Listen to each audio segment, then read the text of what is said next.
Dalangin.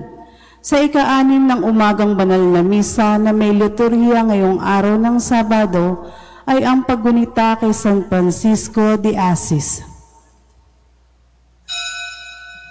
Tumayo po ang lahat at tayo makiisa sa Eucharistikong pagdiriwang na pamumunuan ng ating kura paroko, Reverendo Padre Douglas D. Badong. Sa hapahag ng Panginoon, buong bayan ngayon'y nagtitipon upang pagsaluhan ang kaligtasan, handog ng Diyos sa tanan. Upang pagsaluhan ang kaligtasan, handog ng Diyos sa tanan. Sa ngalan ng Ama at ng Anak at ng Espiritu Santo. Amen. Ang pagpapala ng ating Panginoong Hesukristo, ang pag-ibig ng Diyos Ama, at ang makikipagkaisa ng Espiritu Santo naway sumainyong lahat. At sumaiyo rin. Mga kapatid, aminin natin ang ating mga kasalanan upang tayo'y maging marapat gumanap sa banal na pagdiriwang. Inaamin ko sa makapangyarihang Diyos at sa inyo mga kapatid na lubha akong nagkasala sa isip, sa salita at sa gawa at sa aking pagkukulang. Kaya isinasamo ko sa mahal na Birheng Maria, sa lahat ng mga anghel at mga banal, at sa inyo mga kapatid, na ako'y panalangin sa Panginoong ating Diyos. Kaawaan tayo ng makapangyarihang Diyos, patawarin tayo sa ating mga kasalanan at patnubayan tayo sa buhay na walang hanggan. Amen. Panginoon, kaawaan mo kami. Panginoon, kaawaan mo kami. Kristo, kaawaan mo kami. Kristo, kaawaan mo kami. Panginoon, kaawaan mo kami. Panginoon, kaawaan mo kami. Manalangin tayo. Ama naming makapangyarihan, iginawad mo kay San Francisco ang pagkakawangis kay Kristo sa kusang pagpapakaruka at pamumuhay na hamak. Mataluntunawa namin ang kanyang landas upang masundan namin siya at makaisa ka sa maligayang pag-ibig sa pamamagitan ni Jesucristo kasama ng Espiritu Santo magpasawalang hanggan. Amen.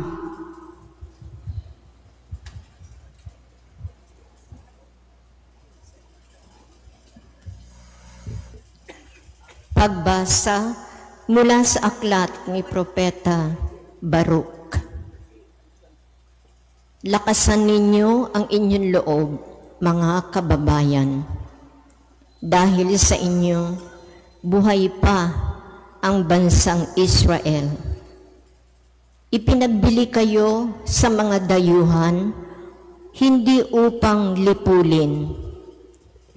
Ipinasasakop kayo sa iba, pagkat ginalit ninyo ang Diyos.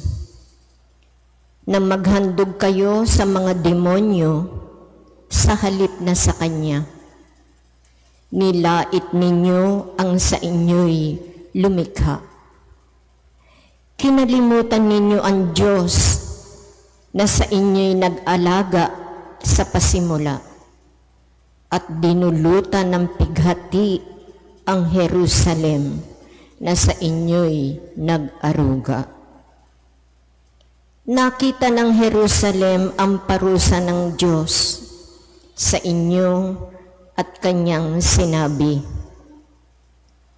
mga kalapitbayang ko, ako'y pinararanas ng Diyos na matinding hirap. Ang mga mamamayan ko'y ipinabihag ng walang hanggang Diyos sa kanilang mga kaaway. Maligaya ko silang pinalaki, ngunit nanangis ako sa dalamhati nang sila'y kunin sa akin. Huwag sanang ikagalak ninyo ninuman ang aking kasawian. Naiwan akong nangungulila dahil sa pagkakasala ng aking mga mamamayan. Tinalikdan nila ang kautusan ng Diyos at ako'y naging isang bayang wasak at tiwangwang. Lakasan ninyo ang inyong loob, mga anak. Tumawag kayo sa Diyos. Pinarusahan nga niya kayo, ngunit hindi niya kayo pababayaan. Noon, kayo ay lumayo sa Kanya.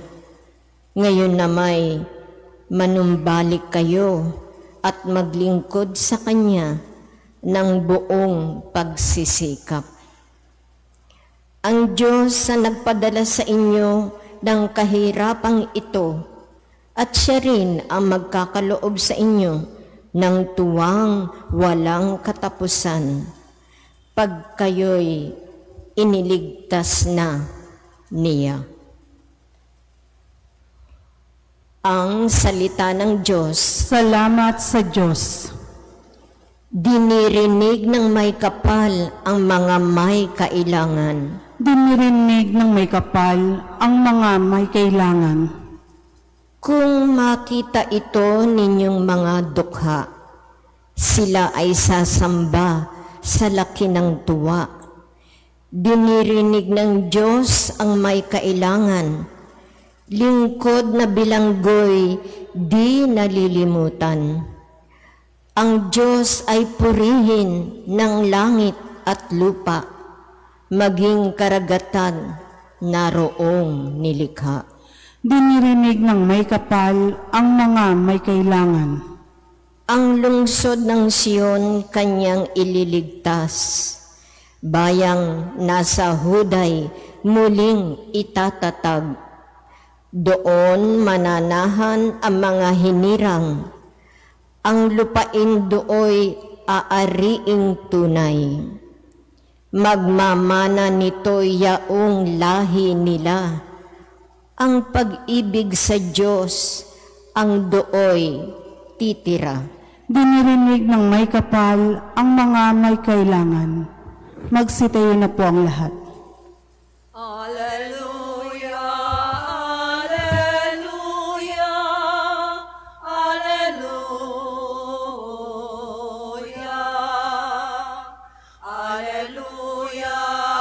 alleluia, alleluia, alleluia. Papuri sa Diyos Ama, pagkat ipinahayag niya, hari siya ng mga aba. Alleluia, alleluia,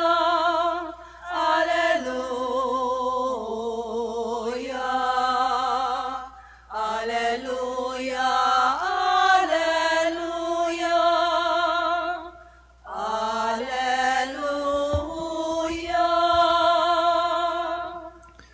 Sumainyo ang Panginoon. At sumaiyo rin. Ang mabuting balita ng Panginoon ayon kay San Lucas. Papuri sa iyo, Panginoon. Noong panahong iyon, bumalik na tuwang-tuwa ang 72. Panginoon, sabi nila, kahit po ang mga demonyo ay sumusunod kapag inutusan namin sa ngalan ninyo. Sumagot si Jesus, nakita ko ang pagkahulog ni Satanas mula sa langit, parang kidlat. Binigyan ko kayo ng kapangyarihang tumapak sa mga ahas at mga alakdan at yumurak sa kapangyarihan ng kaaway. Walang makapipinsala sa inyo. Gayunman, magalak kayo, hindi dahil sa suko sa inyo ang masasamang espiritu, kundi dahil sa nakatala sa langit ang pangalan ninyo. Nang oras ding iyon, si Jesus ay napuspos ng galak ng Espiritu Santo. At sinabi niya, "Pinasasalamatan kita, Ama, Panginoon ng langit at lupa, sapagkat inilihim mo sa marurunong at pantas ang mga bagay na ito at inihayag mo sa mga taong ang kaloob ay tulad ng sa bata. Oo, Ama, sapagkat gayon ang ikinalulugod mo. Ibinigay sa akin ng aking Ama ang lahat ng bagay. Walang nakakakilala sa anak, kundi ang Ama, at walang nakakakilala sa Ama, kundi ang anak, at yaong marapating pagpahayagan ng anak." Humarap sa Jesus sa mga alagad at sinabi na di naririnig ng iba, "Mapalad kayo sapagkat nakita ninyo ang inyong nakikita ngayon. Sinasabi ko sa inyo, maraming propeta at mga hari ang nagnasang makakita ng inyong nakikita, ngunit hindi nila nakita. Hinangad din nilang mapakinggan ang inyong naririnig, ngunit hindi nila napakinggan." Ang mabuting balita ng Panginoon. Pinupuri ka namin, Panginoong Hesukristo. Isang magandang umaga po sa inyong lahat. Ngayon po ay Sabado ng ika-26 na linggo ng karaniwang panahon at ating pong ginugunita ang kapistahan ni San Francisco ng Assisi. At nawa sa halimbawa na ipinakita ni San Francisco ay matutunan din natin kung paanong sumunod kay Kristo ng buong kababaang loob at yung pamumuhay sa pinakasimpleng pamamaraan. Nang sa ganun, masigit na magkaroon ng puwang sa ating puso, sa ating buhay, ang mga salita ng ating Panginoong Hesukristo. Atin po munang balikan ang ilan sa mga salita na ibinigay sa atin ni Kristo upang tayo po ay magkaroon ng inspirasyon na magsumikap na makarating sa langit. Noong Lunes, ang sabi po ni Kristo, "Tandaan ninyo, makikita ninyong bukas ang langit at ang mga anghel ng Diyos ay manhik manaog sa kinaroroonan ng Ama o ng Anak ng Tao." Yung pagdiriwang natin ng Arkanghel Michael, Rafael at Gabriel na muli pinapaalala sa atin na mayroong mga anghel na naglilingkod sa Diyos upang tayo po ay gabayan. Noong Martes, ang sabi naman sa atin, "Sapagkat naparito ang Anak ng Tao, hindi upang ipahamak ang mga tao, kundi upang iligtas sila." Ito po yung punto na ayaw silang tanggapin sa isang bayan at ninais ng mga alagad na paulanan ng apoy. Pero hindi sila pinahintulutan ni Kristo at yun nga ang sinabi na hindi nais si Kristo mapahamak, maging ang mga taong ayaw siyang kilalanin. Noong Miyerkules, sa pagtawag ni Jesus sa mga tao na sumunod sa Kanya, may kanya-kanyang dahilan. At sinabi ni Kristo, ang sinumang nag-aararo at palaging lumilingon ay hindi karapat-dapat sa paghahari ng Diyos. Minsan sumusunod tayo kay Kristo, pero balik tayo ng balik sa ating pong pamumuhay na hindi wasto. Noong Huwebes, pinaalala sa atin sino ba ang pinakadakila. Sa mga naghahangad na kilalanin silang pinakadakila, ang sabi lang sa atin ay ingatan ninyo na huwag mapahamak o hamakin ang isa sa maliliit na ito. O sino man ang gustong maging dakila, gumaya siya sa isang bata. Kahapon, Biyernes, ang sabi naman sa atin, sa araw ng paghuhukom, higit na mabigat ang kaparusahan ninyo.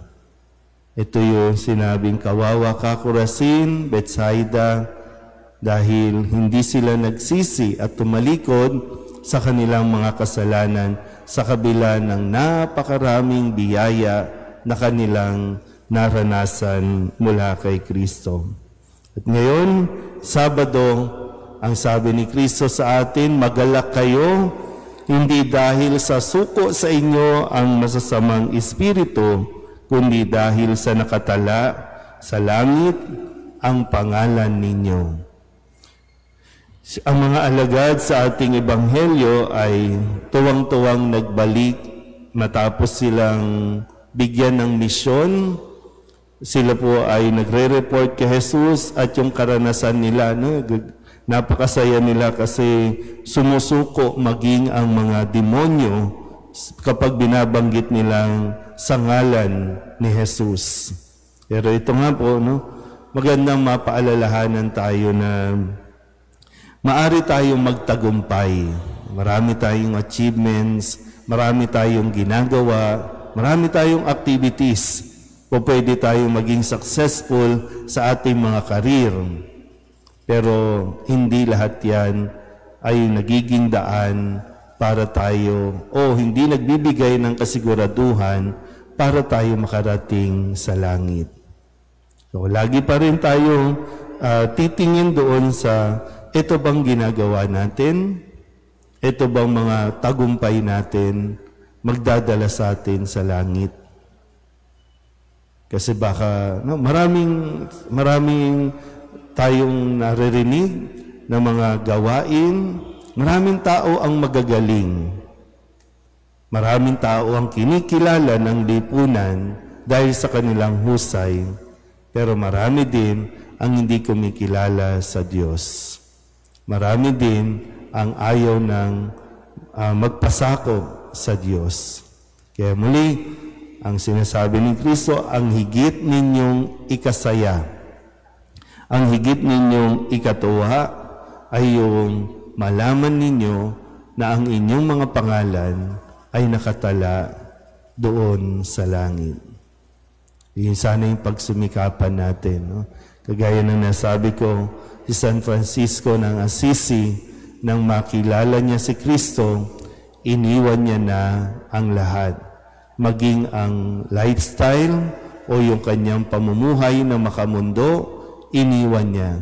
Maging ang kayamanan niya na dapat ipapamana sa kanya, iniwan niya para lamang mapasa Diyos siya. At yun nga ang nangyari. Kaya nawa, tayo din po, isipin na natin kung tayo ba sa kabila ng ating mga ginagawa, tayo ba ay mapapasok din sa langit. Amen?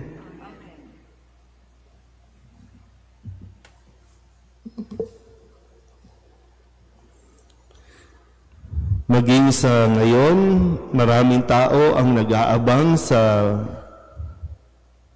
ibinubunyag ng Ama ang misteryo ng kaharian sa mga maliliit. Manalangin tayo sa Diyos na nagpapahayag ng pagmamahal sa mga maliliit at mabababang loob. Dalhin natin na may pananalig sa Ama na nasa langit ang lahat ng ating pangangailangan sa Kanyang mapagmahal na kalinga. Ang ating pong itutugon, Panginoon, dinggin mo ang aming panalangin. Panginoon, dinggin mo ang aming panalangin.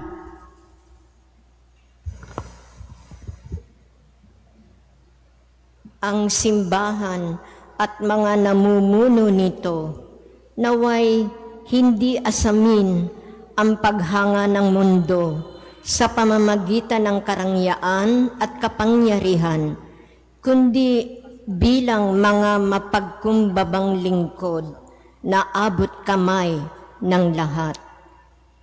Manalangin tayo sa Panginoon. Panginoon, dinggin mo ang aming panalangin.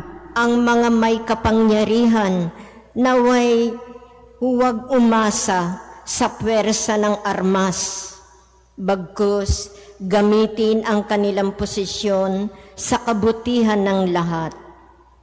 Manalangin tayo sa Panginoon. Panginoon, dinggin mo ang aming panalangin. Ang mga bata naway makilala ang Diyos sa pamamagitan ng ating pagtuturo at halimbawa. Manalangin tayo sa Panginoon. Panginoon, dinggin mo ang aming panalangin. Ang mga nabibigatan sa mga pagsubok ng buhay, ang mga dukha, may sakit at may kapansanan, naway maramdaman ang pag-ibig at kalinga ng Diyos sa pamamagitan natin. Manalangin tayo sa Panginoon. Panginoon, dinggin mo ang aming panalangin. Ang lahat ng yumao naway masyahan sa walang hanggang kaligayahan ng kaharian ng Diyos. Manalangin tayo sa Panginoon. Panginoon, dinggin mo ang aming panalangin. Idulog din natin sa Panginoon ang ating mga personal na kahilingan at mga panalangin para sa ating mga pamilya. Kasama din ang mga kahilingan ng mga nanonood sa online.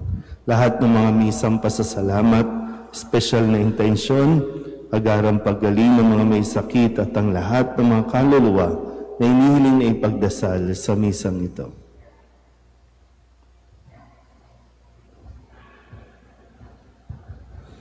Ang lahat ng ito inihiling namin sa ngalan ni Kristo ang aming Panginoon. Amen. Handog namin sa iyo, Ama, ang tinapay at alak na ito. Handog ng bayang umaasa, sumasamba't nagmamahal sa'yo.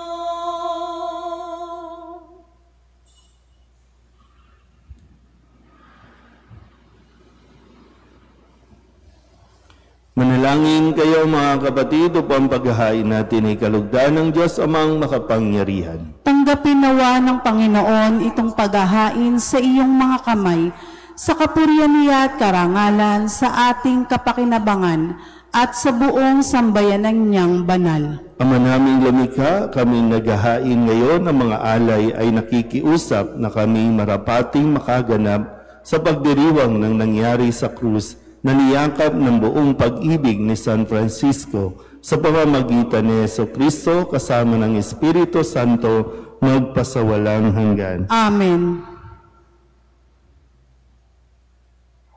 Sumainyo ang Panginoon. At sumairin, Itaas sa Diyos ang inyong puso at diwa. itinaas na namin sa Panginoon. Pasalamatan natin ang Panginoong ating Diyos. Marapat na siya ay pasalamatan.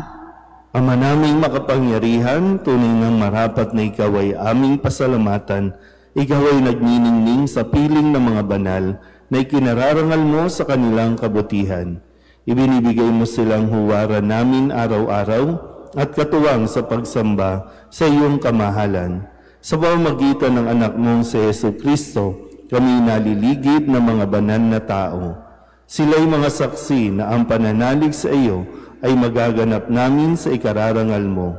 Kaya kaysa ng mga anghel na nagsisiawit ng papuri sa iyo nang walang humpay sa kalangitan, kami nagbubunyi sa iyong kadakilaan. Santo, Santo, Santo, Panginoong Diyos ng mga hukbo, napupuno ang langit at lupa ng kadakilaan mo, o sana sa kaitaasan, pinagpala ang naparirito sa ngalan ng Panginoon, o sana sa kaitaasan. Ama naming banal, ikaw ang bukal ng tanang kabanalan. Kaya't sa pamamagitan ng iyong Espiritu, gawin mong banal ang kaloob na ito, upang para sa aming maging katawan at dugo ng aming Panginoong Jesucristo. Bago niya pinagtiis ang kusang loob na maging handog, hinawakan niya ang tinapay, pinasalamatan kaniya, pinaghati-hati niya iyon, iniabot sa kanyang mga alagad at sinabi, "Tanggapin ninyong lahat ito at kanin, ito ang aking katawan na ihahandog para sa inyo."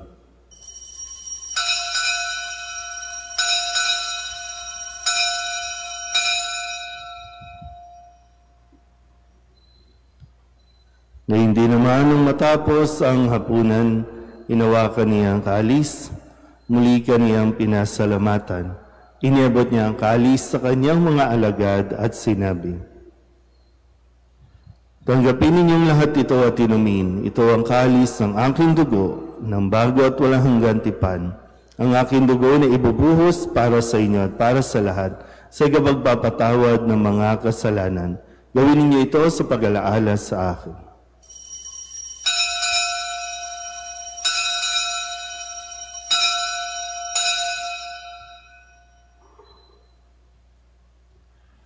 Ipagbunyi natin ang misteryo ng pananampalataya. Si Kristo'y namatay, si Kristo'y nabuhay, si Kristo'y babalik sa wakas ng panahon. Ama, ginagawa namin ngayon ang pag-alaala sa pagkamatay at muling pagkabuhay ng iyong anak. Kaya tiniaalay namin sa iyo ang tinapay na nagbibigay buhay at ang kalis na nagkakaloob ng kaligtasan. Kami nagpapasalamat dahil kami iyong minarapat na tumayo sa harap mo para maglingkod sa iyo. Isinasamo namin kami magsasalo-salo sa katawan at dugo ni Kristo ay mabuklod sa pagkakaisa sa pamamagitan ng Espiritu Santo. Ama, lingapin mo ang iyong simbahang laganap sa buong daigdig. Puspusin mo kami sa pag-ibig kay San Leon na aming Papa at ni Jose na aming obispo at ng tanang kaparian. Alalahanin mo rin ang mga kapatid naming nahimlay na may pag-asang sila'y muling mabubuhay, gayon din ang lahat ng mga pumanaw. Kawaan mo sila at patuloyin sa iyong kaliwanagan. Kawaan mo at pagindapating kaming lahat na makasalo sa iyong buhay na walang wakas. Kaysa ng mahal na Birheng Maria na ina ng Diyos, ng kabiyak ng puso niyang sa San Jose, kaysa ng mga apostol at ng lahat ng mga banal na namuhay dito sa daigdig ng kalugod-lugod sa iyo, may pagdiwang nawa namin ng pagpupuri sa ikararangal mo sa pamamagitan ng iyong anak na aming Panginoong Hesukristo. Sa pamamagitan ni Kristo, kasama niya sa Kanya, ang lahat ng parangal at papuri ay sa iyo, Diyos amang makapangyarihan, kasama ng Espiritu Santo, magpasawalang hanggan. Amen. Amen.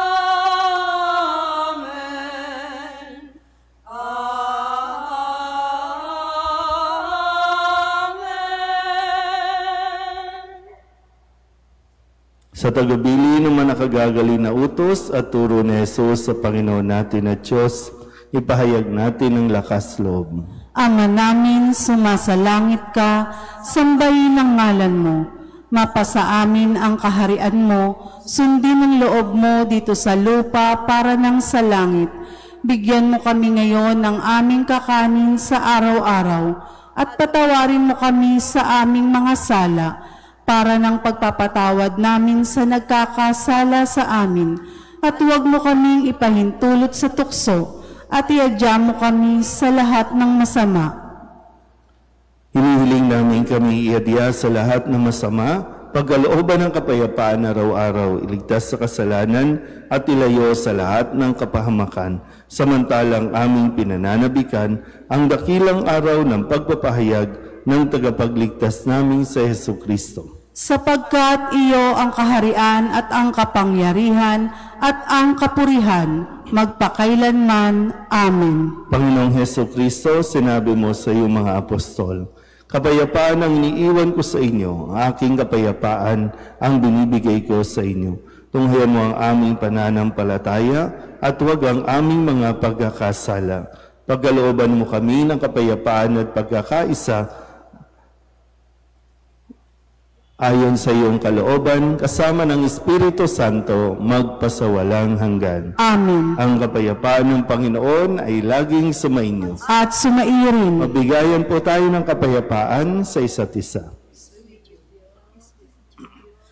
Kordero ng Diyos na nag-aalis ng mga kasalanan ng sanlibutan, maawa ka sa amin. Kordero ng Diyos na nag-aalis ng mga kasalanan ng sanlibutan, maawa ka sa amin. Kordero ng Diyos na nag-aalis ng mga kasalanan ng sanlibutan, ipagkaloob mo sa amin ang kapayapaan. Ito ang kordero ng Diyos. Ito ang nag-aalis ng kasalanan ng sanlibutan. Mapalad ang mga inanyayahan sa kanyang piging. Panginoon, hindi ako karapat-dapat na magpatuloy sa iyo, ngunit sa isang salita mo lamang ay gagaling na ako.